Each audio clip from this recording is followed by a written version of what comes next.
Tadi kan sudah ada pimpinan fraksi dalam rapim dan nanti musyawarah dan mufakat yang akan kami lakukan bersama-sama dengan pimpinan yang baru.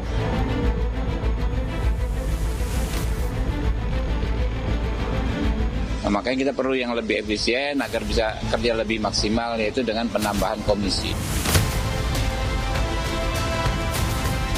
Konsekuensinya bagi anggaran publik, APBN begitu ya, menjadi terbebani. Toh banyak negara yang lebih besar dari kita, daratannya, wilayahnya, jumlah komisinya juga sangat sederhana di House-nya.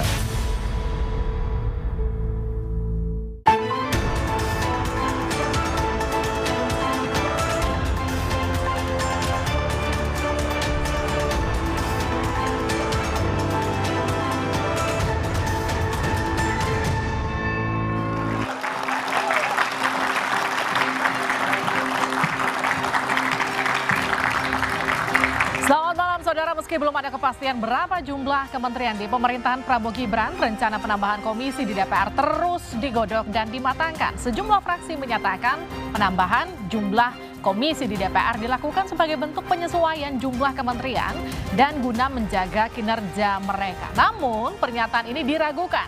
Sejumlah kalangan menilai penambahan komisi di DPR dilakukan demi bagi-bagi kursi pimpinan. Karena semakin banyak komisi, maka akan menambah jumlah pimpinan dan juga alat kelengkapan dewan. Benarkah demikian? Kita akan bahas bersama dengan sejumlah narasumber pada malam hari ini. Deddy Sitorus, anggota DPR RI fraksi Partai PDIP. Selamat malam. Selamat malam. Lusius Karus, peneliti Formapi. Dan Refli Harun, pakar hukum tata negara. Kita juga kehadiran teman-teman mahasiswa dari Politeknik Negeri Jakarta, UIN Syarif Hidayatullah Jakarta dan Politeknik APP Jakarta, juga Universitas Nusa Cendana Kupang NTT. Dan juga salah satu narsum kita, Mardhani Alisera, anggota DPR RI fraksi PKS. Saudara, inilah Dua Arah. Saya Liviana Charlisa.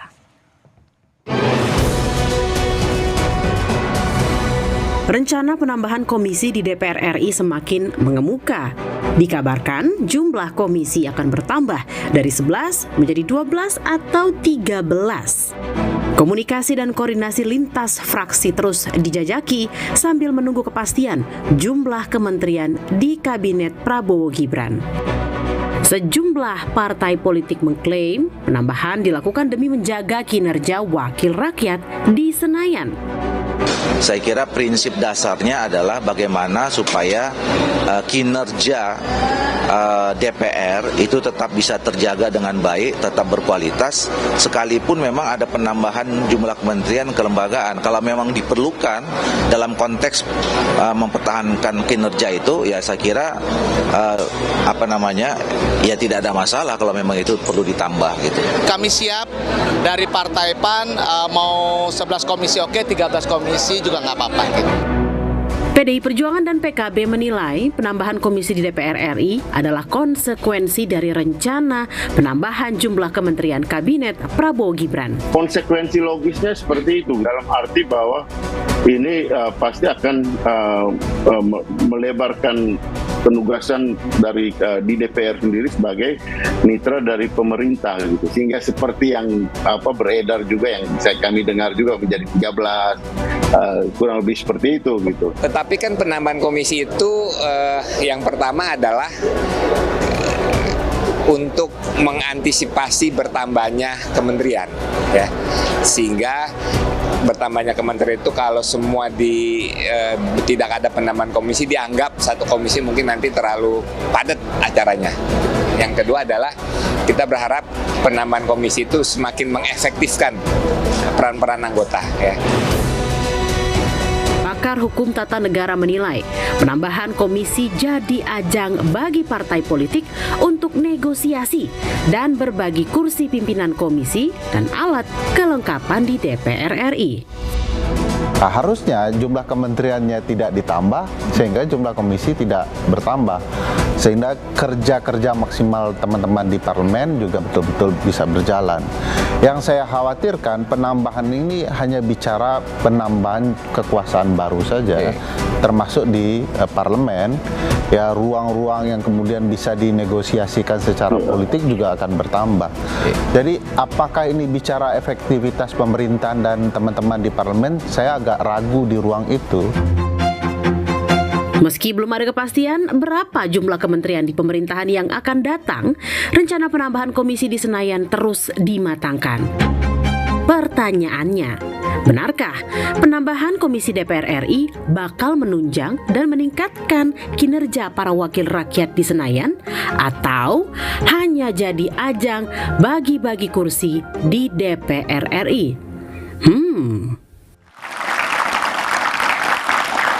Kita bahas di dua arah malam ini. Kita langsung ke Bang Mardhani. Jadi nambah koalisinya?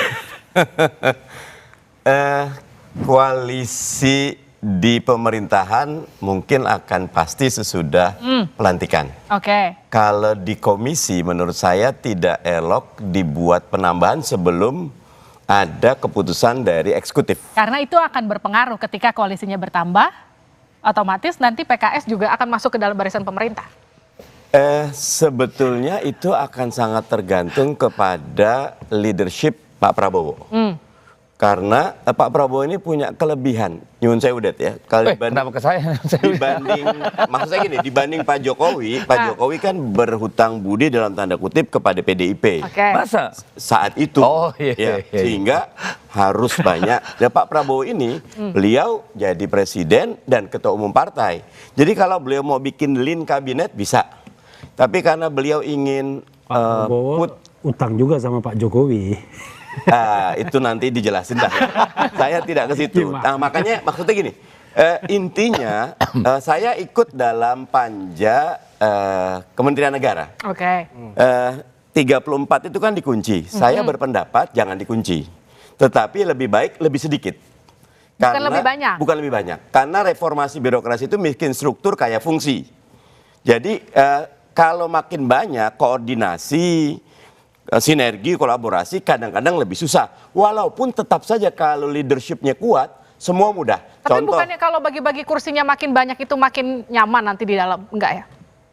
Kalau penjelasan Pak Prabowo selama ini, khususnya teman Gerindra ya, karena PKS kan belum gabung resminya di situ. Itu mereka ingin bikin zakon kabinet. Kalau zakon kabinet berarti yang harus dibangun bukan bagi-bagi kursi, tetapi keterampilan dan keahlian yang memang menjadi dasar meritokrasi. Kita kembali ke tema. Kalau isu penambahan komisi terkait dengan bagi-bagi kursi, benar nggak? Saya belum dengar itu, tetapi kalau niatnya itu ada, tapi presidennya tidak. Nih kayak misal gini, sekarang berkembang, tiba-tiba boleh jadi Pak Prabowo tetap 34 kok. Kan bagus itu. Berarti dari awal strong leadership-nya udah kelihatan. Nah kalau buat saya jangan seuzon dulu, monggo saja. Tapi nanti gimana kalau seuzon orang kementeriannya belum disebutkan, udah ada komisi mau nambah jadi 13, enggak ya? Iya, yang elok DPR sebetulnya nunggu dari eksekutif. Karena kita mitra. Kalau sekarang kan 11 ini menjadi mitra dari eksekutif.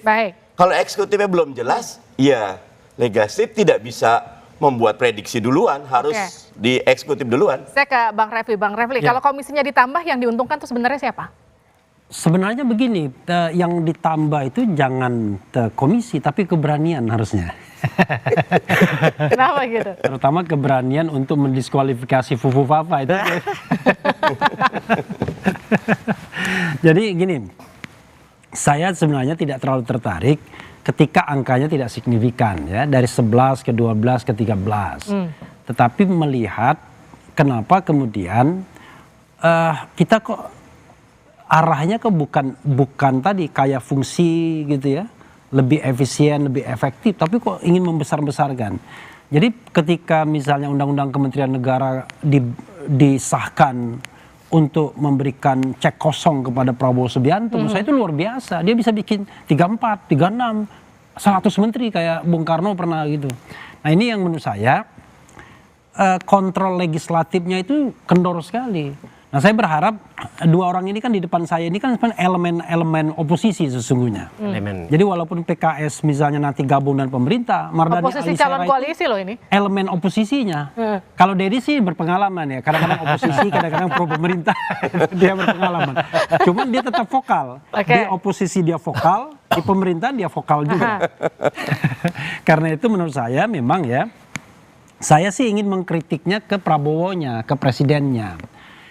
Ngapain sih bikin tambah kursi? Karena gini, tambah menteri, tambah lembaga setingkat menteri itu bukan karena efektivitas, bukan karena efisiensi, bukan karena memang ingin bagaimana kemudian program pemerintahan bisa sukses.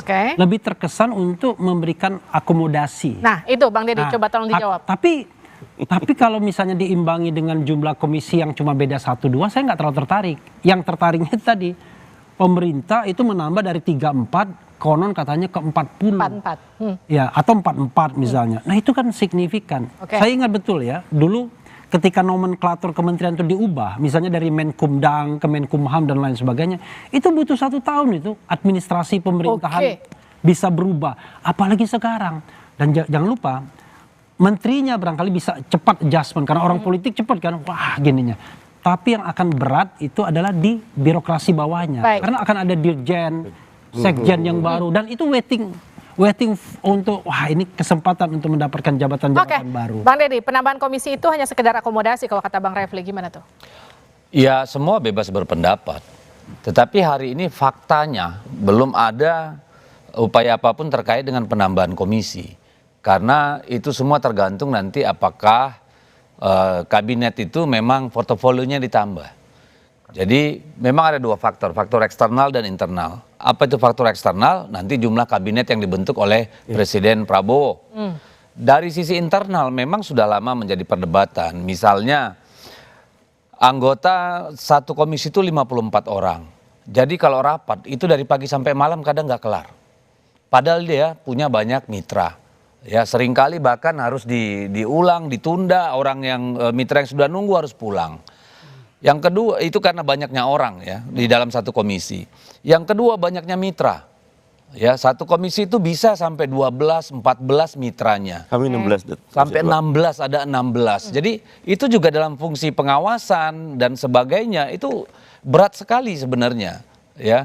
Lalu selain itu ada juga masalah di mana penempatan kementerian dan lembaga itu sebenarnya masih bisa dikaji ulang, misalnya penempatan Kementerian Perindustrian di bawah Komisi 7 yang membidangi energi dan sumber daya mineral. Itu kan perlu dianalisa karena harusnya itu kan ada di Komisi 6 ya, karena di sana ada bukan hanya BUMN tapi Badan Standarisasi Nasional, Kementerian Perdagangan dan seterusnya. Artinya menurut Anda dulu, atau misalnya KLHK di Komisi 7 yang seharusnya ada di Komisi 4. Jadi ada banyak alasan untuk mendiskusikan perbaikan jumlah nomenklatur komisi. Ada banyak alasan. Bentar dulu dong, satu lagi saya tambahin. Tepuk tangan dulu deh. Dia langsung Bang Deddy lanjut deh. Iya, jadi kita begini, tapi pada akhirnya kan ini harus didalami. Apakah memang misalnya dengan penambahan antara 1 atau 2 komisi akan menjadi lebih efektif? Lebih efektif dalam artian misalnya begini, jumlahnya dikurangin, terus yang datang nggak banyak, ya dalam setiap rapat RDP atau rapat kerja ini juga masalah, kan gitu nih. Jadi harus ada perbaikan juga di sisi itu. Yang kedua tentu logikanya anggaran juga harus nambah karena bertambah jumlah pimpinan kan gitu, itu otomatis. Nah tapi apakah itu bagi-bagi jabatan? Kalau komisinya ditambah otomatis pasti harus ditambah jumlah pimpinannya, otomatis anggaran. Pertanyaannya kemudian adalah apakah itu bagi kinerja DPR itu lebih efektif dan lebih efisien gitu loh. Itu yang akan menjadi tantangan buat DPR saya kira. Bang Lusius, efektif, efisien atau bagi-bagi jabatan? Pertanyaannya masih sama aja gitu ya. Saya kira sih ya sudah diakui tidak jelas lagi di mana oposisi dan mana koalisinya di forum ini gitu ya. Karena di sana juga diakui tadi bahwa ya memang ada konsekuensi tambahan jumlah komisi akan tambah juga posisi yang kemudian akan diduduki oleh anggota DPR gitu ya. Pimpinannya nambah, anggarannya nambah. Kan? Gitu. Jadi anggaran juga akan bertambah gitu ya.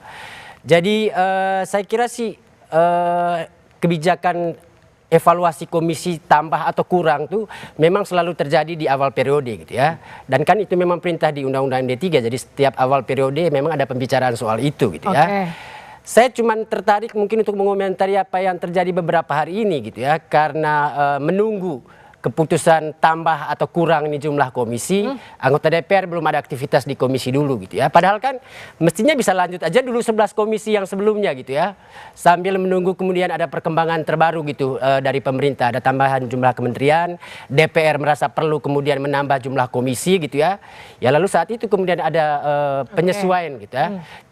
Tidak boleh kemudian 20 hari menunggu pelantikan presiden itu tidak ada aktivitas di komisi hanya karena kemudian belum ada kementerian. Oke, itu pertanyaan untuk Bang Mardhani. Apakah betul tidak ada aktivitas ini karena masih menunggu kepastian nambah atau enggak komisinya? Nanti dijawab sejadah dari dulu.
Menguatnya sinyal penambahan komisi di DPR menuai pro dan kontra.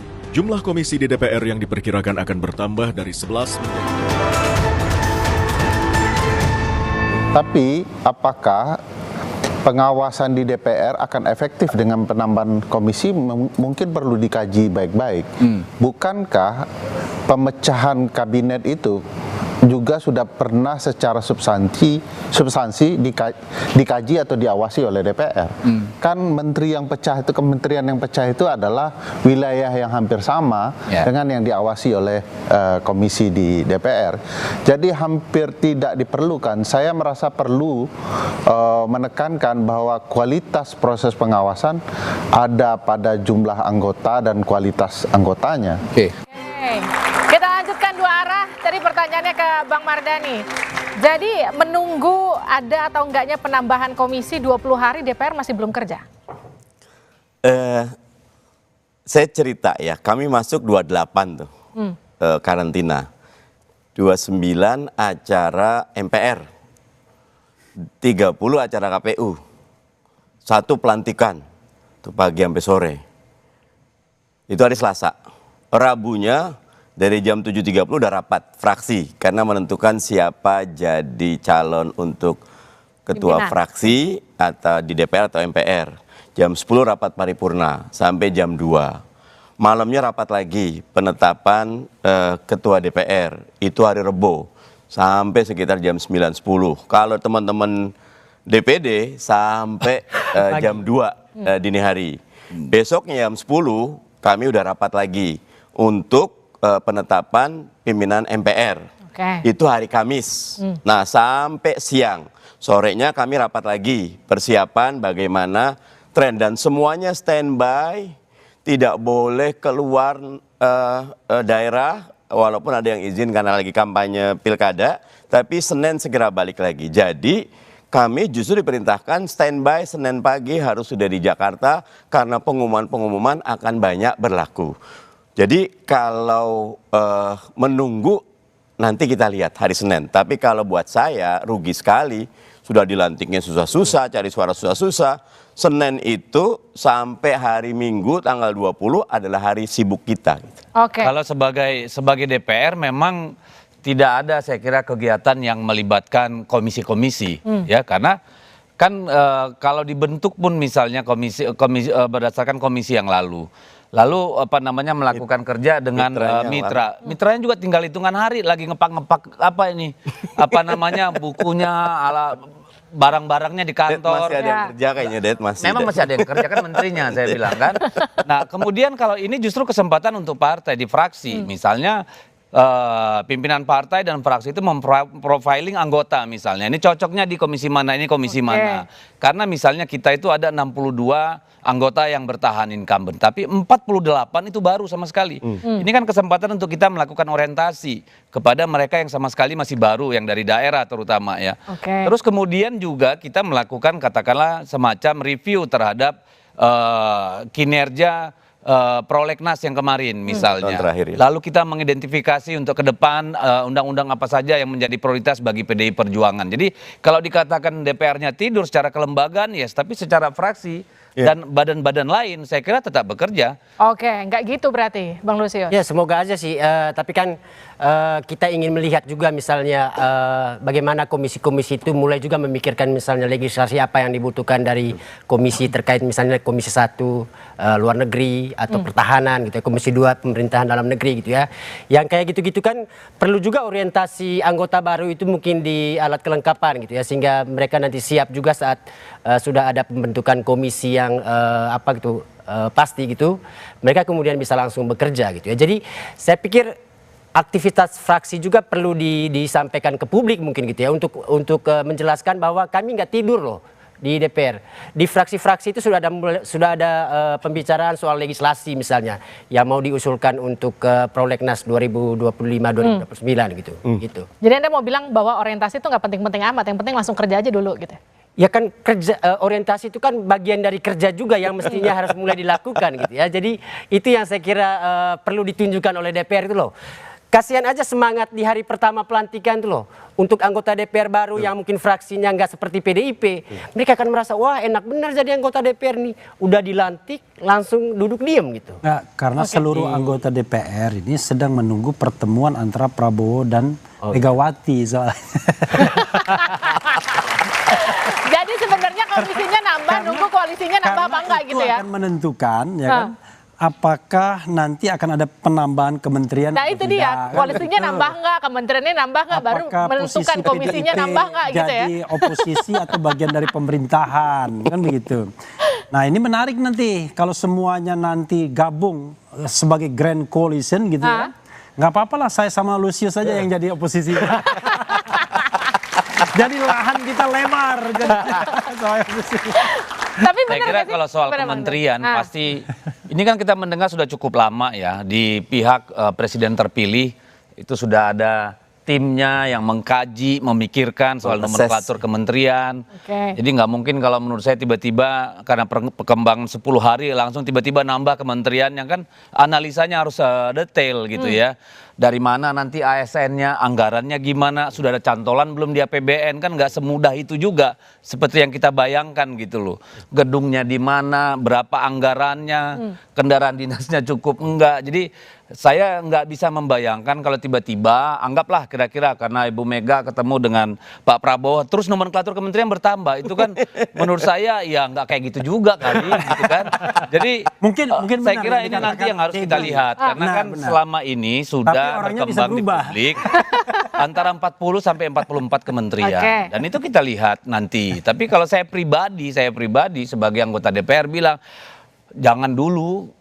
Gitu loh. Kenapa? Karena proses yang sangat panjang 2 sampai 3 tahun supaya itu barang bisa bekerja dengan baik. Ada integrasi, koherensi di dalam kementerian-kementerian. Itu ngurus apa namanya nyari satu dirjen atau katakanlah eselon 1, 2, 3 itu 6 bulan sampai 1 tahun loh. Ya, itu nggak mudah sekali. Kami punya kasus dikit ke Otorita IKN, kebetulan mitra kami di Komisi 2 itu bisa 2 tahun nggak gajian. 8 bulan nggak gajian mereka. Karena iya, Berkraf juga. Karena apa? Bukan cuma nomenklaturnya, DIPA-nya, nanti BPK-nya, Bappenasnya, Kementerian Keuangannya, Pan-RB-nya, itu kajian yang sangat rumit. Kalau memang mau nambah, berarti betul-betul diperhitungkan detailingnya, karena di evil is in the detail. Oke, artinya nggak mungkin ujuk-ujuk ya? Saya tambahkan ya, susah ini kita cocok semua kalau begini kan. Karena begini, memang ya, pemerintahan baru itu selalu mengatakan ini ada salah, ada keliru dan lain sebagainya, maka perlu dikurangi, perlu ditambah, perlu dipisah, perlu digabung. Padahal secara teknis administratif tidak semudah itu. Terutama mengikuti siklus anggaran. Kalau appeal saya kepada Pak Prabowo, sudahlah pertahankan dulu yang ada, lihat efektivitasnya, lihat kinerjanya, jumlah komisinya nggak perlu ditambah kan. Nanti di tengah jalan akan ketemu jawaban di mana slacknya, di mana macetnya, bottlenecknya di mana. Bottlenecknya di mana? Karena menurut saya ya banyak hal yang bisa diefektifkan. Contohnya begini, saya tidak terlalu yakin rapat itu makin banyak anggota DPR-nya makin baik, ya kan? Ini kan anggota DPR ditambah nih walaupun cuma 5 kan? Ya, karena konsekuensi pemekaran Papua ya. Papua. Nah. Coba kita bayangkan, kadang-kadang begitu banyak anggota DPR dalam rapat satu komisi itu tidak efektif. Karena kenapa? Saya lihat mereka ini kalau bicara nggak dibatasi. Sebanyak-banyaknya kadang-kadang nggak relevan juga yang diomongkan. Pokoknya apa filibuster kalau di Amerika kan. Kalau itu tergantung pimpinannya, karena di dalam tatip ada batasan untuk bicara. Iya, tetapi kan pimpinannya begitu dia bilang, stop, sebentar dulu ini penting. Jadi artinya menurut Anda udah nambah anggotanya, nambah komisinya juga nggak penting-penting amat begitu ya? Nggak penting-penting amat, lebih baik pertahankan yang ada, lalu kita lihat nanti efektifnya di mana. Karena begini, kalau kita menggunakan Bambang Pacul punya teori, ngapain susah-susah, kan tergantung pimpinan partai politik kata Bambang Pacul, setiap kebijakan yang strategis ya. Tapi kalau day to day politik is okay kan. Kalau misalnya membahas tentang dan, titik, dan lain sebagainya. Tapi kalau sudah kebijakan yang strategis, udahlah kembali kepada ketua-ketua umum partai politik. Tapi kalau tadi kata Bang Mardhani kan rekan kerjanya bisa sampai 16, itu nggak terlalu banyak untuk satu komisi. Ya itu kan kalau kita bicara mengenai day to day politik yang barangkali perintilannya. Tapi kalau sudah hal yang strategis, udah mereka nggak bisa ngapa-ngapain juga, ya kan?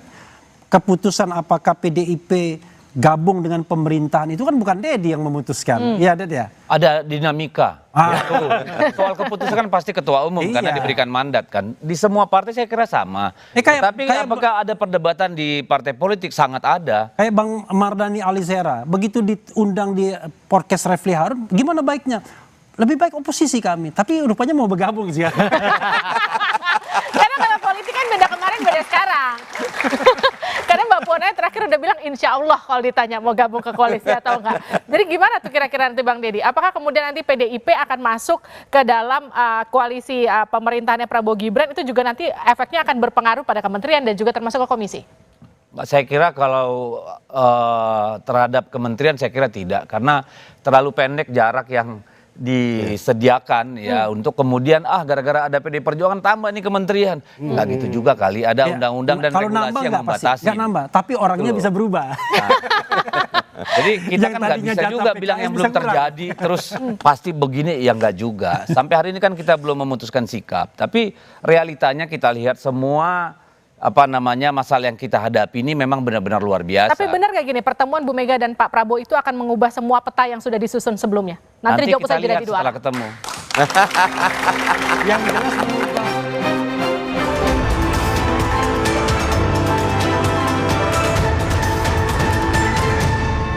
Menguatnya sinyal penambahan komisi di DPR menuai pro dan kontra.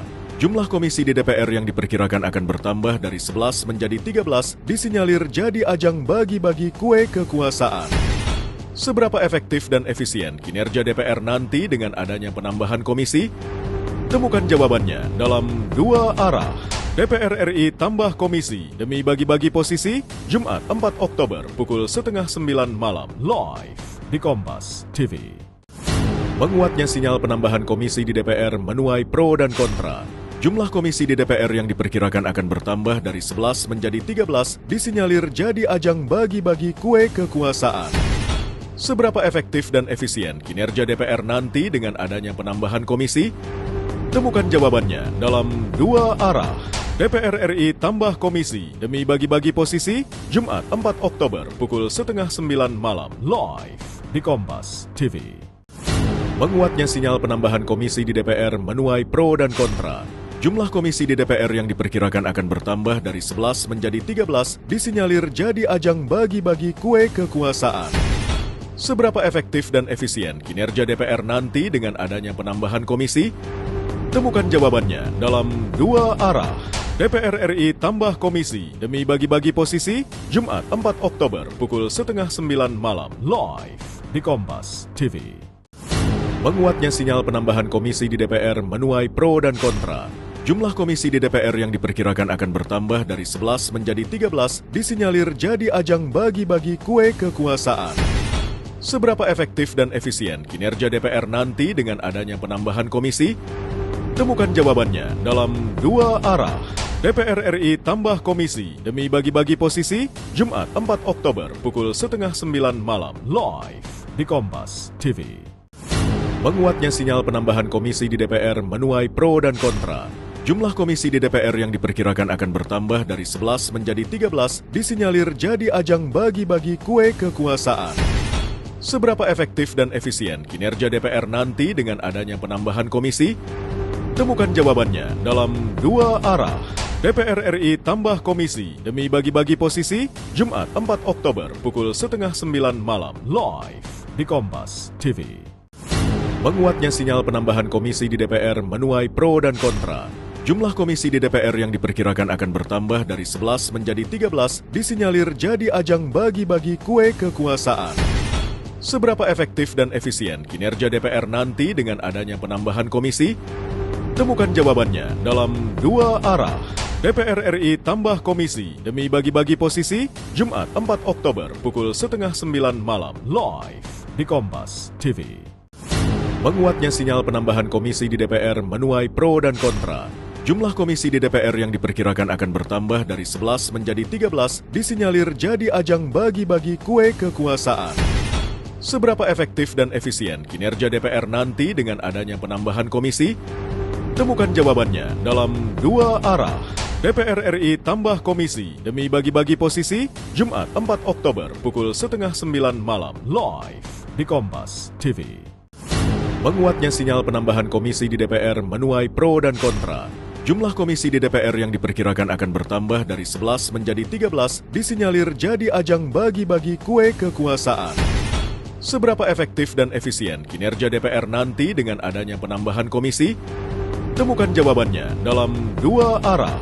DPR RI tambah komisi demi bagi-bagi posisi, Jumat 4 Oktober pukul 8:30 malam, live di Kompas TV.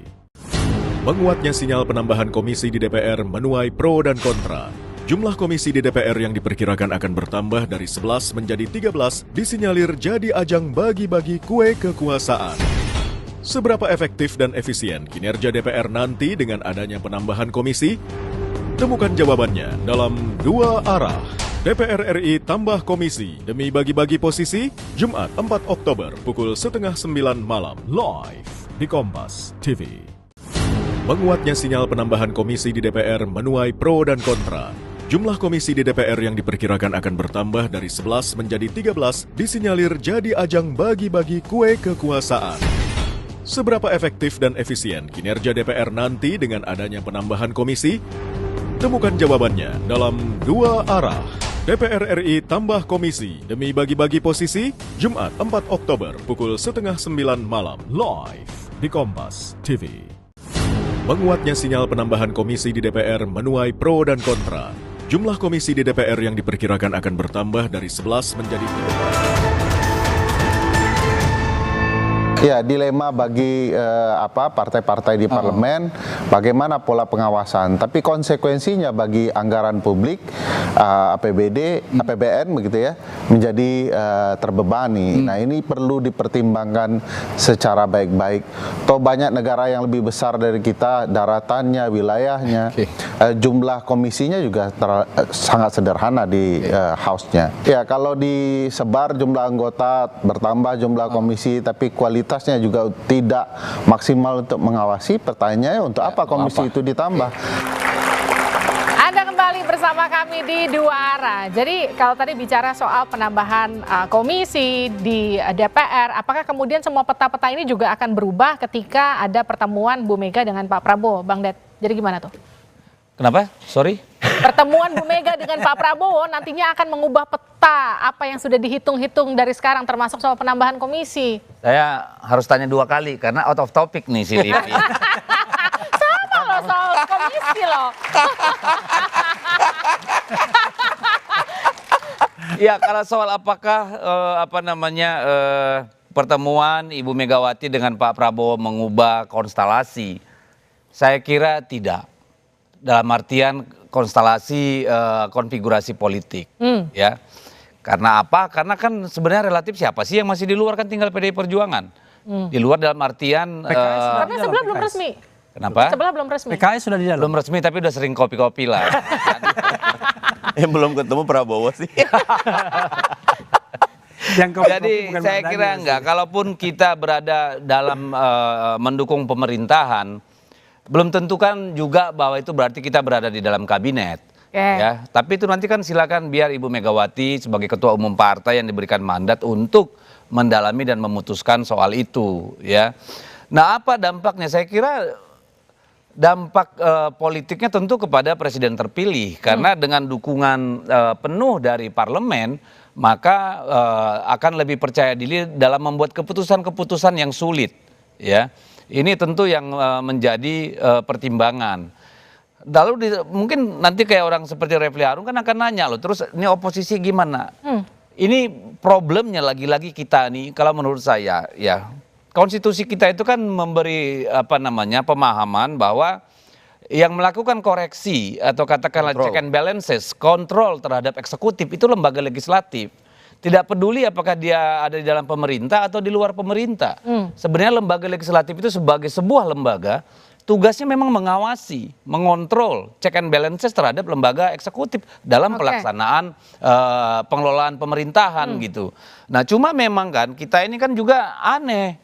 Kalau orang dalam kubu pemerintahan mengkritik salah, ya toh. Kalau orang di luar pemerintahan muji salah.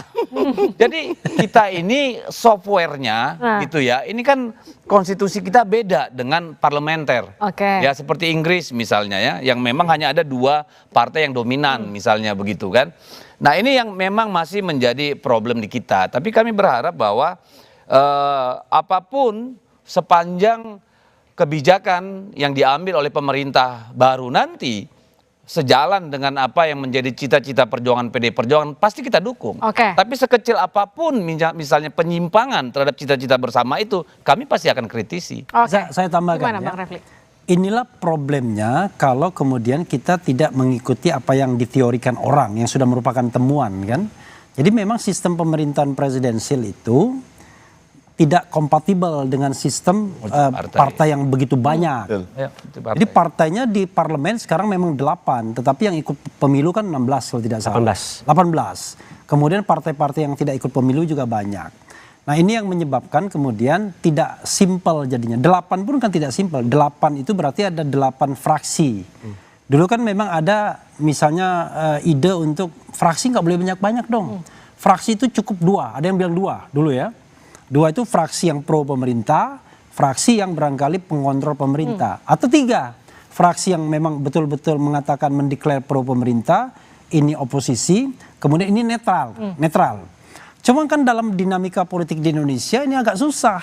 Karena semua, ini mohon maaf Dad ya, nggak bermaksud mendiskreditkan partai-partai. Yang partai itu nggak mau dia kalau dia jadi oposisi terus. Karena dalam sistem pemerintahan di Indonesia ini, pahit kawan menjadi oposisi itu. Terutama dia tidak punya akses atas kekuasaan, baik di pusat maupun di daerah. Sehingga di Indonesia ini kan begitu sistemnya itu belum jalan, kadang-kadang urusan-urusan itu harus diakselerasi dengan pengaruh kekuasaan. Makanya jangankan berkuasa, dekat-dekat penguasa aja udah gagah sekali kita. Baru dekat-dekat doang, tapi begitu jauh lihat Lucius Carlos jauhin aja. Ada ini nggak ada bau-bau kekuasaan. Nah, karena itu memang ke depan ya harusnya ada jaminan sistem pemerintahan di mana kalaupun Anda oposisi, Anda pemerintah, Anda punya hak yang sama, punya akses yang sama, punya kesempatan yang sama, punya fasilitas yang sama, karena kita didasarkan pada good governance, clean government. Jadi apa-apa tuh jelas. Bukan apa-apa bergantung pada lobby, bergantung kepada yang namanya backdoor atau under table. Kalau misalnya good governance, clean government itu jalan, orang memilih menjadi oposisi itu santai-santai aja. Tapi kalau sekarang memang pahit kawan menjadi oposisi, nggak akan kuat. Lebih baik saya aja.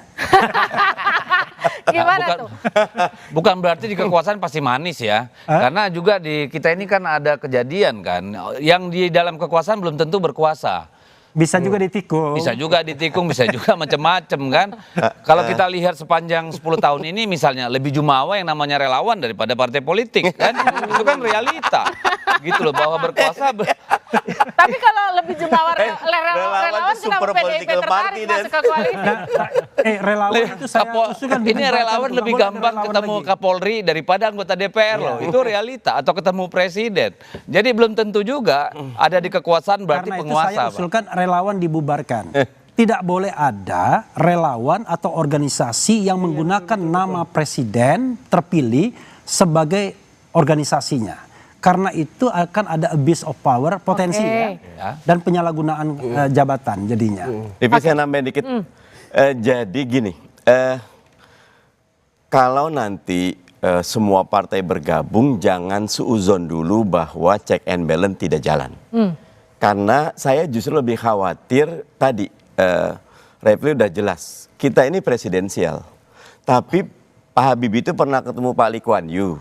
Pak Lee Kuan Yew tanya Indonesia tuh parlementer atau presidensial. Pak Habibie bilang presidensial, tapi kata Lee Kuan Yew parlementer karena legislatif duluan waktu itu, baru presidensial pemilihannya. Mestinya pilpres duluan, baru kemudian pileg. Dampaknya apa? Nanti partai pemenang pilpres itu akan dapat suara besar. Sekarang ini trennya turun terus. Dulu PDIP menang di 22%, sekarang di 17%. Turun. Akhirnya semua masuk middle class party semua. Dan itu agak sebangun dengan kita middle income trap countries. Sehingga memang harus ada terobosan. Baik. Sehingga ketika ada bersatu semua, tidak masalah. Selama jadi nggak civil benar dong society-nya ada kuat. ketua umum partai besar yang dilaporkan ke polisi. Karena nggak ada yang partai besar berarti. Oke, ini udah Mungkin terlalu badannya melebar. kecil. Tapi Partainya artinya gini, besar. kalau semua bergabung masuk ke dalam satu koalisi, artinya kan bagi-bagi kursinya jadi makin sedikit. Itu kemudian yang jadi alasan komisinya juga harus bertambah, ya Kak? Gitu nggak? Kalau saya tetap berharap Pak Prabowo menghitung dengan cermat, teman-teman Gerindra khususnya ya, menghitung dengan cermat penambahan kementerian dan penambahan komisi, karena lagi-lagi yang diperlukan sekarang ini adalah kecepatan dan ketepatan bangsa ini membuat keputusan. Dulu kompetitor kita Vietnam, sekarang udah ninggalin kita. Sekarang ini yang ngejar kita Laos, Kamboja, itu mulai ngejar kita. Kalau kita tidak membuat meritokrasi, birokrasi kita menjadi lebih agile, kita betul-betul mampu presisi ngambil keputusan based on research, jangan malah jadi gendut, gemuk, wah kita berbahaya sekali. Vietnam sama Kamboja udah kemana-mana, kita masih sibuk bahas akun Fufu Fafa sama bau ketek, kan gawat banget kita ini. Jadi artinya gini. Kapan kita maju? Jadi artinya Bang Mardhani mau bilang gini, penambahan komisi nggak berarti atau penambahan kementerian juga nggak berarti membuat efektivitas itu jadi semakin baik pemerintahannya nanti ke depan. Penambahan. Yes, efektif pemerintahannya akankah menjadi semakin baik jika kementerian dan juga komisinya ditambah? Everything rises and falls on leadership. Saya percaya itu. Kalau presidennya betul-betul eksekutif, punya direktif yang jelas, punya pengawasan yang jelas, punya eksekusi yang jelas, maka banyak dan sedikit itu relatif. Kira-kira yang nanti ini seperti itu nggak? Pemimpin yang nanti? Doanya saya seperti itu. Gitu. Kasihan sekali bangsa ini kalau tidak seperti itu. Tapi Mardhani tadi bilang begini, seolah-olah dia bilang, kalau sedikit mempertahankan sini itu menunjukkan bahwa Pak Prabowo adalah strong leader, ya kan? Wah, dia pede, nggak perlu dibanyak-banyakin. Tapi kalau dia banyak-banyakin sampai 40-44, menunjukkan dia tidak strong leader, begitu ya tadi ya? Itu kalau dikurang, mampu mohon apa itu? Tafsir sebaliknya PKS kurang nanti. Bukan, saya kira soalnya juga itu ciri khas oposisi koalisi kita itu. Koalisi itu selama 2019-2024 itu langsung di bawah komando presiden gitu ya. Jadi mengharapkan bahwa parlemen itu masih punya ruang untuk melakukan pengawasan itu rasanya susah sekali gitu ya. Dan kalau nanti misalnya semua partai atau menyisakan PDIP saja lawan 7 fraksi yang berada di koalisi gitu ya, dan koalisi ini langsung dipimpin oleh atau koordinatornya itu adalah presiden, ya mudah sekali untuk menjelaskan kemudian peran pengawasan DPR itu pasti menjadi lemah gitu ya. Karena gimana mau mengawasi orang yang mengkoordinasi koalisi ini adalah presiden sendiri. Saya kira itu yang lebih terlihat di 2019-2024 gitu. Kalau saya melihatnya sekarang tuh lebih efektif TikTok daripada DPR, Pak. Betul. Ya, revisi undang-undang pilkada itu bubar gara-gara TikTok rame, akhirnya orang banyak demo. Jadi saya kira nggak usah takut bahwa DPR tidak akan mampu melakukan fungsi pengawasan itu. Saya kira apapun pada akhirnya semua partai akan berpihak ketika juga rakyat bertindak. Kalau mengharapkan DPR saja memang tentu akan sangat sulit. Saya sih nggak ragu ya. Yang saya ragukan, takutkan itu adalah ruang kebebasan itu nggak ada lagi. Ngomong berbeda, dilaporkan orang, menyebarkan berita bohong, ditangkap. Ya contoh misalnya Said Didu hari ini kan berbeda pendapat mengenai PIK misalnya, langsung dilaporkan masyarakat. Kita nggak tahu siapa di belakang masyarakat tersebut. Nah, hal-hal seperti ini yang menurut saya yang kita harus jaga. Saya juga nggak setuju tuh Bung Mardhani kalau menyamakan dengan Vietnam dan Laos. Masa kita mau menyamakan dengan sistem satu komando? Mungkin mereka lebih efektif karena mereka komunis kan. Tetapi kan jangka pendek, jangka panjangnya kan menderita rakyat nantinya karena nggak ada kebebasan. Sekarang begini, saya agak takut. Pak Prabowo selalu mengatakan kita berantas korupsi, cocok saya bilang. Kita tingkatkan kesejahteraan, cocok saya. Kita berantas kemiskinan, cocok. Tapi ketika dia mengatakan oposisi budaya barat, waduh saya... Artinya gini, pertanyaan saya gini. Waduh, bisa-bisa dia tidak mentolerir perbedaan pendapat nantinya. Lebih cocok kabinet dan juga komisi di DPR-nya gemuk atau justru langsung seperti sekarang? Nanti dia usai jeda. Terakhir ya.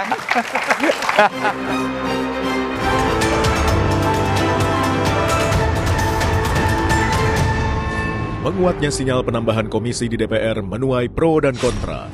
Jumlah komisi di DPR yang diperkirakan akan bertambah dari 11 menjadi 13 disinyalir jadi ajang bagi-bagi kue kekuasaan. Seberapa efektif dan efisien kinerja DPR nanti dengan adanya penambahan komisi? Temukan jawabannya dalam 2 arah. DPR RI tambah komisi demi bagi-bagi posisi, Jumat 4 Oktober pukul 8:30 malam, live di Kompas TV. Menguatnya sinyal penambahan komisi di DPR menuai pro dan kontra. Jumlah komisi di DPR yang diperkirakan akan bertambah dari 11 menjadi 13 disinyalir jadi ajang bagi-bagi kue kekuasaan. Seberapa efektif dan efisien kinerja DPR nanti dengan adanya penambahan komisi? Temukan jawabannya dalam 2 arah. DPR RI tambah komisi demi bagi-bagi posisi, Jumat 4 Oktober pukul 8:30 malam, live di Kompas TV. Menguatnya sinyal penambahan komisi di DPR menuai pro dan kontra. Jumlah komisi di DPR yang diperkirakan akan bertambah dari 11 menjadi 13 disinyalir jadi ajang bagi-bagi kue kekuasaan. Seberapa efektif dan efisien kinerja DPR nanti dengan adanya penambahan komisi? Temukan jawabannya dalam 2 arah. DPR RI tambah komisi demi bagi-bagi posisi, Jumat 4 Oktober pukul 8:30 malam, live di Kompas TV. Menguatnya sinyal penambahan komisi di DPR menuai pro dan kontra. Jumlah komisi di DPR yang diperkirakan akan bertambah dari 11 menjadi 13 disinyalir jadi ajang bagi-bagi kue kekuasaan. Seberapa efektif dan efisien kinerja DPR nanti dengan adanya penambahan komisi? Temukan jawabannya dalam 2 arah. DPR RI tambah komisi demi bagi-bagi posisi, Jumat 4 Oktober pukul 8:30 malam, live di Kompas TV. Menguatnya sinyal penambahan komisi di DPR menuai pro dan kontra. Jumlah komisi di DPR yang diperkirakan akan bertambah dari 11 menjadi 13 disinyalir jadi ajang bagi-bagi kue kekuasaan. Seberapa efektif dan efisien kinerja DPR nanti dengan adanya penambahan komisi? Temukan jawabannya dalam 2 arah. DPR RI tambah komisi demi bagi-bagi posisi, Jumat 4 Oktober pukul 8:30 malam, live di Kompas TV. Menguatnya sinyal penambahan komisi di DPR menuai pro dan kontra. Jumlah komisi di DPR yang diperkirakan akan bertambah dari 11 menjadi 13 disinyalir jadi ajang bagi-bagi kue kekuasaan. Seberapa efektif dan efisien kinerja DPR nanti dengan adanya penambahan komisi? Temukan jawabannya dalam 2 arah. DPR RI tambah komisi demi bagi-bagi posisi, Jumat 4 Oktober pukul 8:30 malam, live di Kompas TV. Menguatnya sinyal penambahan komisi di DPR menuai pro dan kontra. Jumlah komisi di DPR yang diperkirakan akan bertambah dari 11 menjadi 13 disinyalir jadi ajang bagi-bagi kue kekuasaan. Seberapa efektif dan efisien kinerja DPR nanti dengan adanya penambahan komisi? Temukan jawabannya dalam 2 arah. DPR RI tambah komisi demi bagi-bagi posisi, Jumat 4 Oktober pukul 8:30 malam, live di Kompas TV. Menguatnya sinyal penambahan komisi di DPR menuai pro.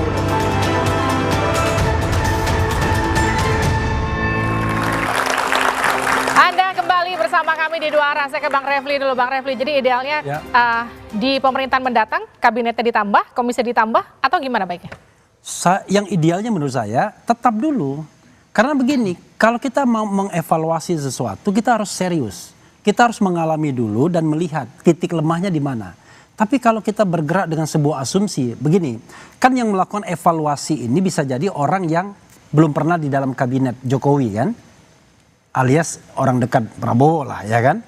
Nah itu sama seperti tim transisi dulu kan, lama-lama ada ketidakefektifan. Jadi Gus Dur melakukan hal yang sama, jadi jangan sampai kemudian melakukan kesalahan yang sama, mengubah nomenklatur, menambah kementerian atau menggabungkan, sehingga beratnya minta ampun. Ingat nggak di awal-awal Kementerian Penerangan dihilangkan, wah akhirnya terjadi masalah kemudian ditimbulkan lagi. Nah karena itu menurut saya lebih baik 3-4 dipertahankan, kemudian dicari orang-orang yang memang betul-betul kuat di posisi tersebut.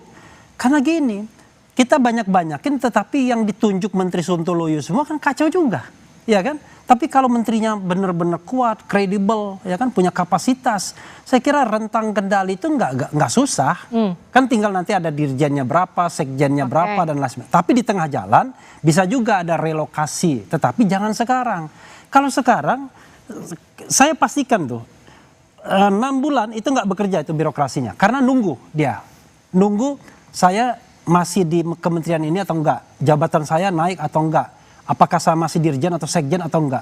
Lama-lama yang terjadi adalah kamar gelap, under table, untuk mencari jabatan-jabatan eselon 1 dan eselon 2. Nah itu yang bahayanya nanti. Dan akhirnya apa yang terjadi? Brokerage. Jadi orang-orang politik yang tadinya diberi mandat rakyat untuk mensejahterakan jadi broker dia. Broker-broker jabatan. Nah itu yang saya khawatirkan sesungguhnya. Oke, saya ke Bang Mardhani. Artinya gini, kalau memang terpaksa harus ditambah kementeriannya dan juga pada akhirnya komisi di DPR juga ikut nambah, bagaimana meyakinkan publik bahwa ini pasti akan lebih efektif dibanding nggak nambah? 100 hari pertama itu akan sangat menentukan. Dan paling baik 100 hari pertama itu bukan mimpi, tetapi sesuatu yang kuantitatif, target-target yang jelas, nanti publik bisa menilai. Message-nya harus jelas, karena kalau kita ngelihat bagaimana kita keluar dari middle income trap countries itu investasi yang paling menentukan. Investasi itu persepsi orang, wabil khusus dunia luar, global kepada kita. Kalau kita tidak memberi message yang positif, karena saya tetap husnuzon, mudah-mudahan Pak Prabowo memilih the best of the best, krim de la creme. Kan waktunya cukup panjang nih. Beliau sudah ketahuan di Februari, baru menjabat di 20 Oktober. Setahu saya, nanti teman Gerindra lebih baik sebetulnya. Itu sudah mulai ada kajian, simulasi segala macam, sehingga saya lebih menyatakan Pak Prabowo yang nanti dilantik punya kesiapan yang lebih panjang kali lebar. Plus saya melihat kelegoan Pak Jokowi. Pak Jokowi memberikan banyak sekali peluang buat Prabowo untuk memasukkan line up kabinet itu masuk di sekarang, sehingga 20 Oktober nanti apa dia? Tumben PKS memuji Jokowi. Kalau di bab ini bayangkan ya. Saya nggak ngelihat sampai sekarang gini. Kalau di bab ini sehari saja Pak Prabowo tidak bisa efektif, buat saya dampaknya itu akan panjang kali lebar buat rakyat. Kelamaan, nah karena itu saya agak setuju. Pertahankan yang sekarang, tajamkan lebih dahulu, abis itu ngegas, jangan sampai pelan gitu. Kalau Bang Deddy posisinya ada di mana? Lebih baik tajamkan sekarang seperti kata Bang Mardhani, atau justru ditambah saja kementeriannya karena koalisinya juga ikut nambah, otomatis komisinya juga ikut nambah? Tadi kan kita udah singgung ya, untuk satu kementerian atau lembaga efektif itu perlu siklus 2-3 kali siklus anggaran. Artinya selama 2-3 kali siklus anggaran itu nggak akan efektif itu. Ya. Lalu kalau kita mau lihat misalnya, kita bandingkan, di Inggris itu kabinetnya 22 kementerian, di Amerika hanya 15, di Cina yang begitu besar hanya 26 kementerian. Jadi sebenarnya mana yang menjadi objektif dari Pak Prabowo, ya? Tapi kan kita tidak sedang membahas kabinet. Nah, kita kembali coba ke topik awal tadi soal jumlah komisi. Dari sisi internal DPR sendiri memang harus melakukan analisa yang serius tentang efektivitas pengawasan. Tadi seperti saya katakan, jumlah anggota per komisi itu ada dampaknya juga terhadap efektivitas dan jumlah mitra juga ya. Betul, dan jumlah mitranya gitu. Jadi tidak saja karena kementerian itu, tapi DPR juga sendiri harus melihat bagaimana meningkatkan efisiensi dan efektivitas tadi, termasuk memperbaiki letak kementerian lembaga yang seharusnya tidak pada komisi tertentu misalnya. Ini kan melihatnya jangan hanya dari power sharing gitu loh, tapi juga soal efektivitas lembaga DPR juga gitu. Nah, kalau dilihat dari efektivitas lembaga DPR bagaimana seharusnya? Ya, saya kira mungkin yang perlu seperti yang dibilang Bang Rifli di awal tadi gitu ya, bukan tambahan jumlah komisi gitu, tapi keberanian, karena itu yang nampaknya belum kita temukan secara maksimal di periode 2019-2024 gitu ya. Keberanian untuk melakukan pengawasan itu karena banyak orang bilang karena koalisi gemuk di parlemen gitu ya, membuat parlemennya jadi lembek gitu. Dan peluang itu menjadi terbuka lagi karena koalisi sekarang itu sudah 7 partai dari 8 yang ada di parlemen gitu ya. Kalau nanti PDIP bergabung jadi 100% gitu ya. Terlepas dari penjelasan soal sistem presidensial dan perlunya koalisi dan oposisi itu ya. Mungkin yang penting juga saya kira evaluasi terkait dengan alat kelengkapan DPR itu soal BAKN tuh ya. ada satu alat kelengkapan di DPR itu Badan Akuntabilitas Keuangan Negara. Ini sebenarnya kalau maksimal lembaganya mestinya bagus untuk kemudian menelusuri banyak sekali dugaan. Bisa dilihat efektif atau enggaknya gitu kira-kira. Tapi selama ini lembaga mati, kenapa nggak dibubarkan aja sih? Gitu. Oke, DPR RI memang memiliki wewenang untuk menambah komisi, namun keputusan ini harus dikaji dengan teliti juga. Konsekuensi yang bakal mengikuti karena penambahan jumlah komisi akan berdampak pada membengkaknya anggaran. Terlalu banyak komisi di DPR juga menambah panjang birokrasi dan juga jalur koordinasi. Tidak ada yang salah dengan penambahan komisi, asal dilakukan sesuai dengan kebutuhan dan juga pertimbangan matang. Jangan jadi sampai keinginan kemudian menjaga kinerja justru berujung dengan tingginya beban anggaran yang tak sejalan dengan capaian. Demikian Dua Arah malam ini, saya Livina Charlisa, sampai jumpa.